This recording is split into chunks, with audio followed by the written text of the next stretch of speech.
Ravi de vous retrouver pour cette édition en français de Studio Kalangu. Je suis Rayla Tsoumana à la présentation.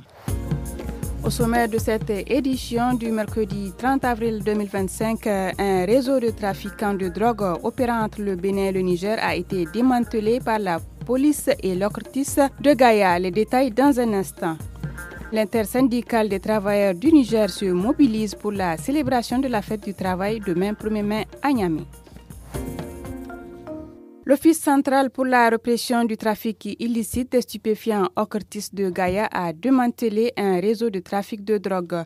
Les présumés trafiquants ont été présentés ce matin, accompagnés du bilan des saisies effectuées au cours des 3 derniers mois.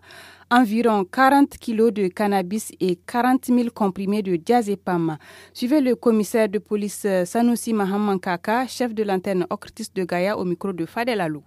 La dernière grande saisie en date le 21 avril 2025, c'est celle qui nous a permis de démanteler tout un réseau qui s'établit entre le Bénin et le Niger, avec des ramifications à l'intérieur du pays, notamment à Maradi. Tout est parti à travers une saisie effectuée par les éléments en service au PK10 portant sur 3 boules de cannabis qui étaient dissimulées dans un sac contenant des ustensiles de cuisine, notamment les marmites, sur lesquelles ils avaient aspergé des sumbala. Après d'autres investigations poursuivies à Gaïa, nous avons 5 personnes interpellées pour trafic international de drogue à haut risque et seront incessamment déférées au parquet. Les syndicats membres de l'intersyndicale des travailleurs du Niger, ITN, se préparent à commémorer la fête du travail ce 1er mai.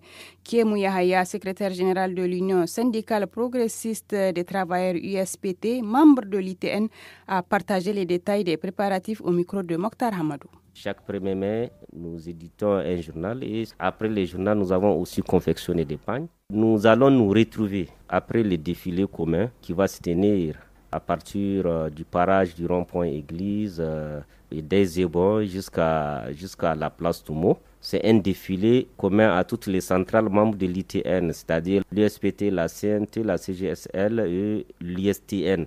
Donc, après le défilé, il y aura la lecture du discours et les autres activités prévues dans le cadre de cette cérémonie. Nous allons nous retrouver au siège à l'ISPT pour suivre une conférence.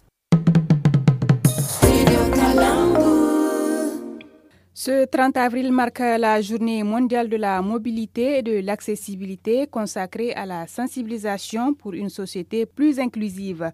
Au Niger, l'accès des personnes en situation de handicap aux espaces publics reste limité, selon Harouna Ousmane du Comité national paralympique. Il est joint par Moussa Hassan.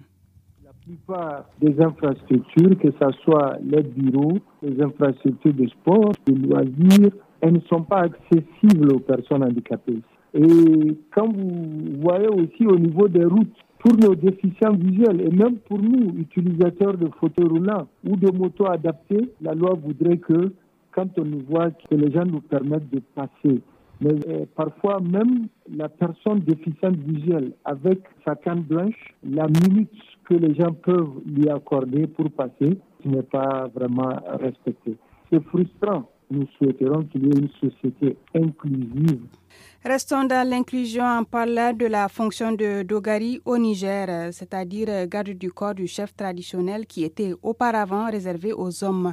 Mais ces dernières années, les femmes ont brisé les traditions et occupent désormais ce rôle, à l'image de Talatou Isiakou, Dogari du chef de canton de Tabalak, région de Tawa. Assoumana China est allé à sa rencontre. C'est Sa Majesté lui-même qui a demandé à ce qu'on lui trouve une femme garde de corps. Et mon collègue m'a proposé, car je suis à mesure de le faire. Cela fait 15 ans que j'exerce ce métier de Dogari sans peur ni contrainte.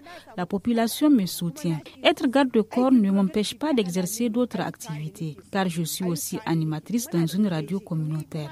Dans la société, en cas de problème entre femmes, c'est moi-même qui les introduis chez le chef pour une résolution du conflit. Lorsque le problème n'est pas si grave, c'est moi-même qui le résous. Et même quand c'est un homme qui commet une faute, j'ai toutes les méthodes pour la mener devant le chef.